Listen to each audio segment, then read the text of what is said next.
We are, as a people, inherently and historically opposed to secret society, opposed to secret oaths, opposed to secret proceedings, secret proceedings. No official of my administration, whether his rank is high or low, should interpret my words here tonight as an excuse to censor the news, to stifle dissent, to cover up our mistakes, or to withhold from the press and the public the facts they deserve to know.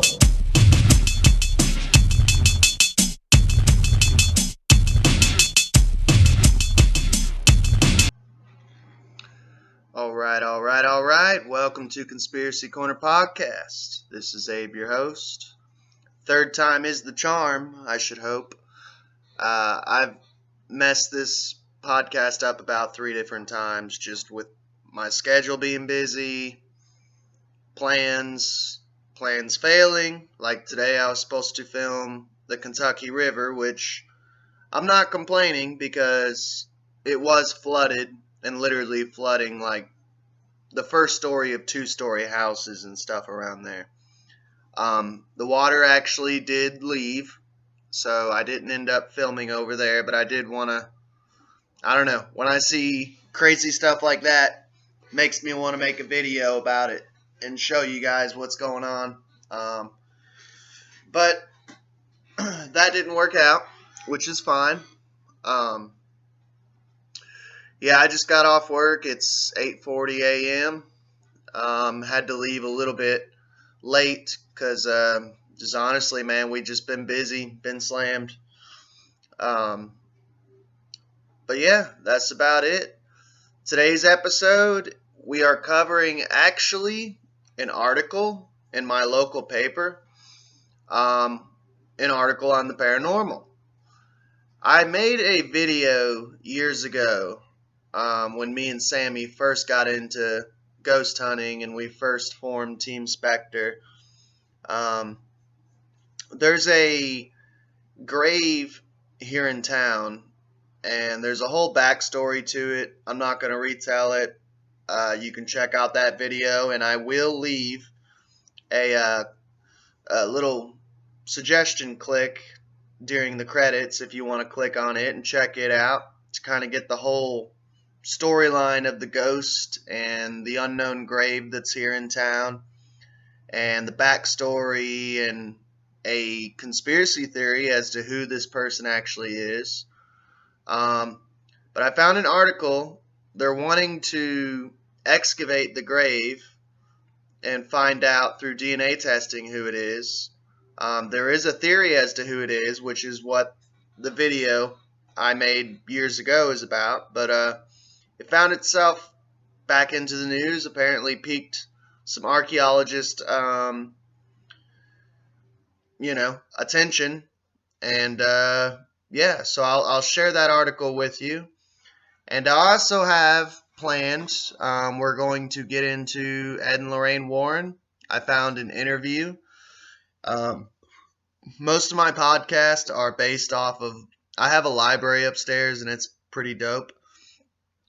So I'll find little stuff here and there from books that I like or different stuff like that. Found an interview from Ed and Lorraine Warren, which I want to share with you all. So I figured we haven't done a ghost episode for a little bit, and we're due for one. So I figured that's what we'd do. I'll share this article of the local breaking news here in town, and then share the Ed and Lorraine Warren interview with you all. Alright, so this is our local paper here in Harrodsburg, the Harrodsburg Herald. The article name is Researchers Hope for Permission to Exhume Harrodsburg's Dancing Lady, written by Jennifer Marsh of the Herald staff, which ironically enough I almost got hired on there because I've done journalism in the past. Uh, used to write for a paper called Gecko, which was also produced with the Garrett County newspaper. And then I did a little bit of writing for the Garrett County newspaper, so I'm in their archives somewhere. Alright, so historic events is a central part of Harrodsburg's identity, and according to Anna Armstrong, the story of the dancing lady of Graham Springs is part of that identity. New developments in the legend of the lady who danced herself to death at Graham Springs Mineral Water Resort in the 1840s have prompted two researchers to seek permission to exhume the remains. Todd Matthews and Lynn Smelser, along with Armstrong, hope to establish enough interest, historical reference, and funds to exhume the dancing lady and run her DNA through the ancestry databases. Concern over whether or not an actual body resides in the grave has been voiced by Mayor Art Freeman, which I know Art Freeman. I'd say he's a friend. We disagree a whole lot, but I bartended for him for years over at Beaumont Inn. Let's see. Art Freeman. During last week's city commissioners meeting, along with hesitation over the research team disturbing the park and concerns with sensationalism, Armstrong said she thinks the project is needed to find the truth from a historical perspective. This legend is something I grew up with, said Armstrong. I see these new developments as an opportunity to enhance the ending. Whether there is something inside the coffin, it will only make the legend more interesting. Armstrong said she was curious not just as an archivist and historian, but also as a citizen of Harrodsburg. In Armstrong's opinion, the project is a necessary next step in research. We will never really know exactly what happened, but with new technology, we can maybe positively identify her, and that will lead us to new research, said Armstrong. I see this project as more of an archaeological dig than a regular exhumation. No big machinery or destruction should be required. Armstrong said, Dr. Graham, owner of the resort, was known as a great showman and marketer. If we opened the coffin and found nothing there, it would speak to Dr. Graham's ability as a showman, said Armstrong. It would only be a dark spot on Harrodsburg if we didn't allow the project, which I agree. I think it would be cool. I would love to be there when they do it. Just because I've kept up with this case, because it's an actual paranormal case. Check out the video I put out. I will leave a link at the end, or not a link, but a suggested. You just got to click on it during the credits, and you'll see. Let's see. Matthews, who has been working cold cases in Kentucky since 1998, when he helped solve a 30-year-old mystery around a Jane Doe in Scott County, said the cost of the exhuming would be very low. I'd suggest this would be a gentle dig. With the coroner's nod, the remains could be held in a small container at the local funeral home, said Matthews. The cost of this can be very low. The grave can be opened as easily as the Scott County case in 1998. The most recent fence and marker would be carefully held aside to preserve it as the stone is lifted away, which I show a photo of the actual grave in said previous video. Matthews said the dancing lady's coffin is akin to a time capsule, which is yet to be discovered. Matthews' partner, Smelser, is making a documentary about the dancing lady's legend. Oh, that's cool. I'd like to see that. When we would like the city's cooperation and support, being involved in the process allows the city to help control the narrative, said Smelser.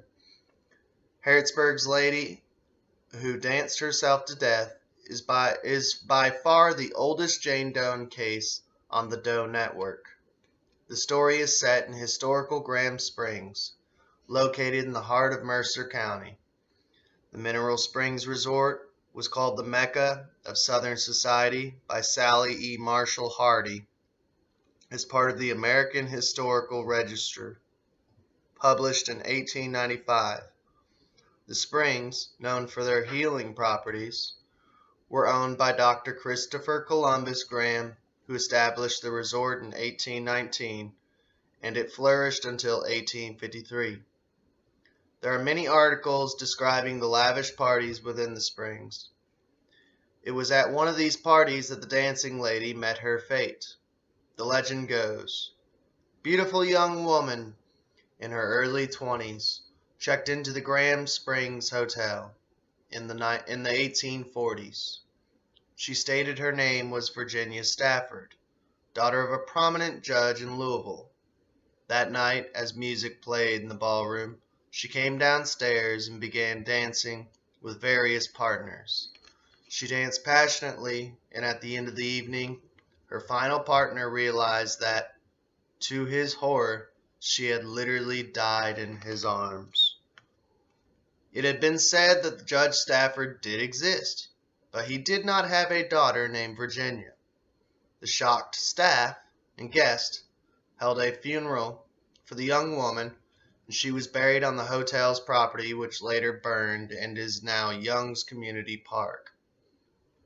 According to Smelser's research, this story was first told by Dr. Graham in an interview in the 1850s. The dancing lady's most accepted identity was that of Molly Black Sewell, which I'd get into that whole conspiracy in said video in the credits you can click on. Sorry to be a broken record, but in June of 1938, the Lexington Leader published an article claiming the mystery of the dancing lady had been solved and the identity of the unknown was in fact Molly Black Sewell. Sewell was said to have fled her floundering husband in Tennessee. Smelser and her research found this widely accepted version of events to be untrue. Dun dun dun! A twist! It might not have been solved. By finding letters with Confederate stamps dating to the mid-1860s to and from Molly Sewell. Ooh, the plot thickens. Sorry, I've been following this case for like years now, and I don't know. To me, it's exciting. You guys are probably like, I don't get it, the ones who haven't kept up with me. Todd Matthews, former director of case management for NAM-US and current program director for the Doe Network, has remained vigilant in his search for the identity of the Dancing Lady of Harrodsburg. Matthews has recently been joined by Lynn Smelser, Ph.D., a researcher, writer, and scholar with a doctorate from Michigan State University, who has dedicated herself to researching the incidents surrounding the death. Matthews and Smelsner will attend the next city meeting to plead their case. The meeting is scheduled for Monday, March 8th via Zoom at 6:30 p.m. So I don't know, yeah, check out the video I put out to kind of get into the whole, it'll take you further down the rabbit hole. But it gets into the ghost story too, because this is a haunted grave. And that video that I put out actually tells the ghost story. So if you're into the ghost story stuff, you gotta watch part 1 to understand part 2. You see what I'm saying? But yeah, awesome shit. I would actually like to be there for the exhuming of the body if I can. If they schedule a date and I can find out that date, I would love to be there and record it and put it out on the YouTube channel. If you're listening audio form only, the YouTube channel is Abe Williams. It's a sideways dream catcher as the profile picture. Because if you're listening audio only, you are missing a lot of stuff, because I actually do multiple videos I started before I even started the podcast. I've been on YouTube for 4 years. I've been doing ghost hunting videos, just conspiracy theory videos. Also, I've been, it's a ton. If you just click on the profile, there's a ton of stuff that I've been doing for years. Cryptozoology, looking for cryptids, crazy stuff like that. And if you are on YouTube, you can check us out. If you're just into just only the podcast, you can check us out on Google Podcasts, Spotify, Radio Public, Anchor, Breaker. Yeah, and check us out on BitChute. We're on BitChute too. So anything that gets banned on YouTube, we're pretty black-pilled on BitChute. So. But yeah, we'll get into Ed and Lorraine Warren.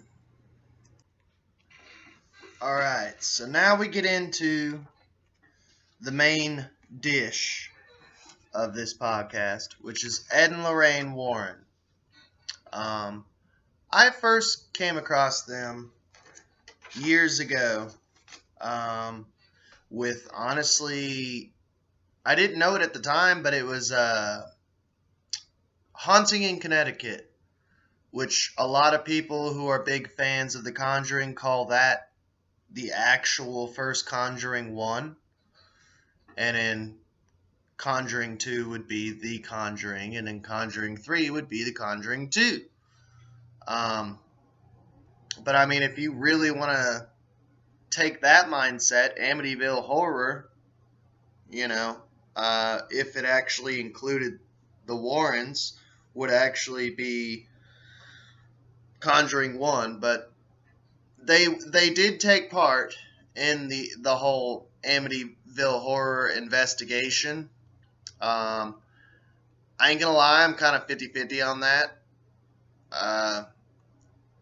Honestly, I hear a lot of good evidence on both sides, but I don't know, I can't even say 50-50. I would say I am probably like 80%. Yeah, I'll go with 80. No, I'll be nice. 75%. I'm 75% sure from what I've seen with the evidence that Amityville Horror is not the actual murders, but the haunting is 75%, I would say, a hoax. And I'm not gonna lie, with Ed and Lorraine Warren, sadly, like over the years, studying them and being a big fan myself with The Conjuring and stuff, I don't know, like studying them, I'm probably about 50-50 on them too, and I know I'll get people that hit me up and hate me for it, but I don't know. It's just when you start digging, it gets a little sketchy. As far as the actual movies, though, it's probably my favorite horror films. And I always like, anytime a movie comes out and it says based off a true story, obviously I already know I'm not a sheep. You're listening to Conspiracy Corner Podcast. I know that Hollywood likes to take these movies and stuff like that and change them, which I don't understand why they do that, because sometimes, like with if you take example like Mothman Prophecies, the actual book and the actual true story was 10 times crazier than the movie. So like, you would have thought, I don't know. With the Conjuring series, I liked Conjuring 1, and I liked Conjuring 2, and I liked Haunting in Connecticut, which was all the same director, but the director, he took like actual true stories, and then he made what, quote unquote, he called it the Conjuring universe. So then he started taking like true little bits and pieces of the actual stories and then making whole movies that were completely and utter fiction.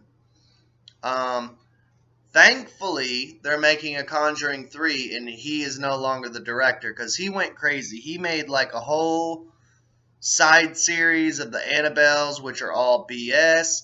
He made a fake movie called La Llorona, which tied into the Conjuring series, which was all fake and BS.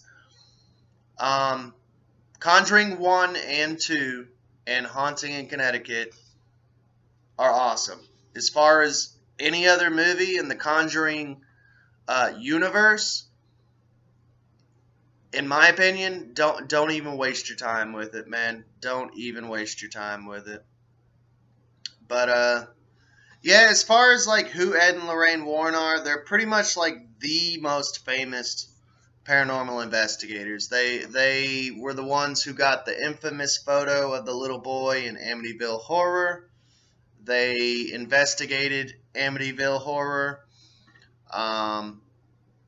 They have a haunted museum which has Annabelle, which is like one of the most haunted dolls. There is another haunted doll who is super haunted called Robert the Doll, which is what the series Chucky is based off of. Once again, Hollywood takes something real and makes it super far-fetched and entertaining and says, yeah, this is based off a true story. They do that with everything. Look at the movie Psycho or Texas Chainsaw Massacre. It's all based off Ed Gein, stuff like that. Sadly, Hollywood ruins true stories. I don't know, maybe that's some sort of Illuminati thing that they have to lie to you and destroy actual facts. I could see that being some weird Illuminati, form of cuckoldry, I guess, perhaps, maybe. But I have this interview that I want to share with you that I got of theirs. It's taken from Encyclopedia of Haunted Places, and it's compiled and edited by Jeff Ballinger.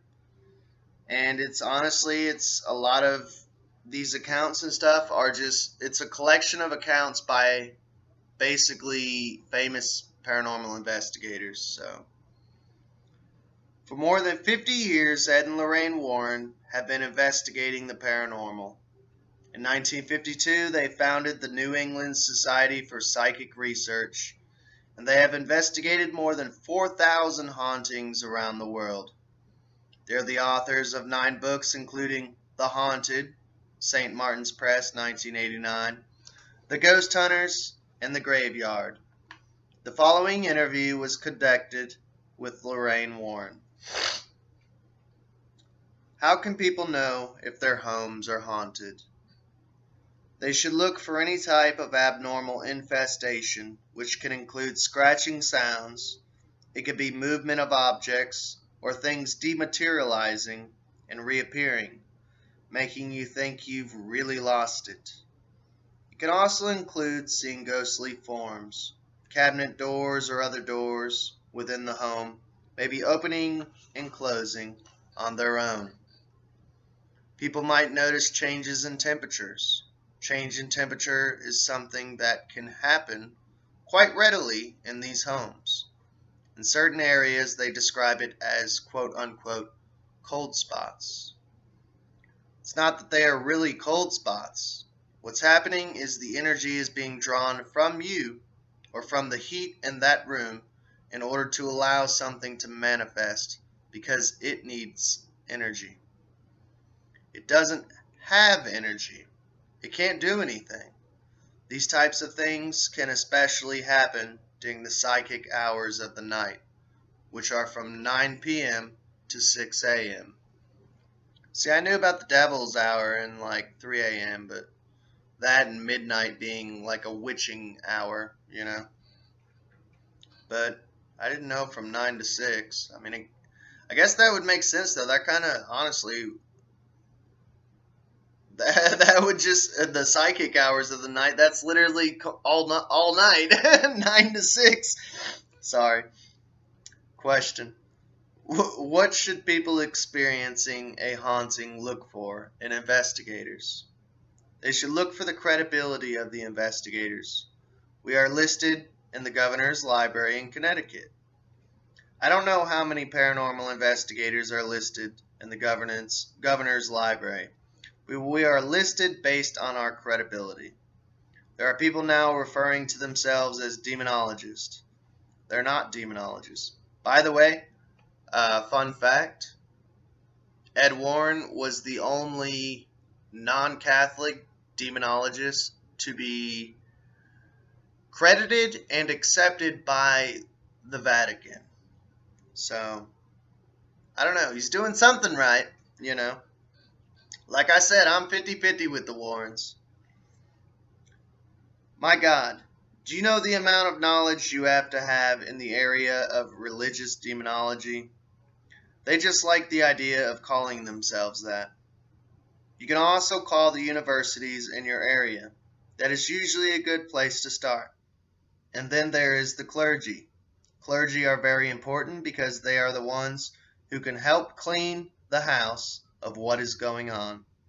Be they Catholics, be they Christians, Jewish faith, or whatever, it is so important to reach out to the right people when trying to find your help. Question: what was your most compelling case? There have been so many cases, but Amityville is a case that affected our personal lives more than any case we've ever worked on, because it followed us. It followed us right here to our home. It followed us on the road. We had very dangerous things happening to us as a result of the Amityville case. That was a very outstanding case. It's probably the most haunted house in the world. It got the most publicity, and there's not one part of the world where Ed and I have ever traveled, no matter what their language, that they don't know about Amityville, the infamous Amityville horror. Why should that home have been any different than any other home we've ever investigated? It shouldn't have. It was just another case. But when that call came in, there was a very threatening, ominous feeling that came over me. I didn't know what it meant. When Ronald DeFeo on November 13th, 1974, murdered every member of his family in that home, we were lecturing at a school in West Virginia. When we got there, the dean of students came to our hotel room and told us that Ed's mother had passed away. It was at that exact time that Ronald DeFeo had murdered every member of his family. Don't ask the meaning of it, because we don't know the meaning of it. Before we left the house, I had called some clergymen and asked them if they would go into that home with us in spirit. Why did I do it? I don't have the answer myself. We went into Amityville home and spent a couple of days there. We were trying to figure out why a family was murdered there 13 months before, and then another family moved in and fled after 28 days. 28 days later. Sorry. On the way home, Ed hardly talked to me, which is unlike Ed. He didn't stop for coffee, which is unlike Ed. He was out of character where I was concerned. When we got back, he went down to his office off our museum, which is where that museum's still there today. You can go to it and visit it and actually go and see Annabelle. Me and Sammy, man, that's something we want to do so bad. I wish we had the money to actually go and see it. Heck, we would take a plane, but apparently you need to get lethal injection just to get on a plane these days. So yeah, I don't know. Let's see. When we got back, he went down to his office off of our museum, and I got in bed, and I had both my dogs with me. I start reading, but I couldn't concentrate on the first paragraph, and I knew that was bad. I knew that was a sign that there was a real problem, that something was reaching me, affecting me. So all of a sudden there was this incredibly loud noise. sounded like someone shaking sheet metal. It was a deafening sound throughout the house. And out of the corner of my eye, I could see the two dogs, and they were acting like they were drugged. Just like two statues. They weren't moving. All of a sudden, there was a cyclone of wind or energy, and it seemed to come from the lowest level of the house and come up into every bedroom area. I looked in the doorway. There was this huge black mass. I made a big sign of the cross in the air, and I said, "In the name of Jesus Christ, I command you to leave and go back to where you come from." And it recoiled like a snake. It went up right through the wall and out the top of the house. Within seconds, Ed came in and said it sounded like wild animals fighting, big animals, but there was nothing there. He walked into the bedroom, laid down on top of the blanket next to me, and put his hand on my hand and said, "You have no idea what just happened to me." I said, "You have no idea what just happened to me." What happened to me in that room was the same thing that happened to him. That huge black thing also appeared to him. Both of us came under attack in our home that night. We got to the point where we realized that it plagued us. It would take away our peace. Question: what have you seen change in this field? The public is far more aware than we were 35 years ago. People were very closed-minded then. There's more information out there. People are reading more, becoming more aware. But then you worry, too, about the foolishness that's being done by people who are going into these houses. They are calling themselves quote-unquote ghost hunters. They're going in for the thrill. They can't document a case that they can't bring closure to a case. They don't know what they're doing, and that's the sad thing. Question: what role does your faith play in your investigations? Our faith is our guidance and protection in our work, but every family whose home we enter is not necessarily a Catholic or even a Christian family. So we became very ecumenical where our work is concerned, but we remain steadfast to our Catholic faith. Our faith plays a very big role.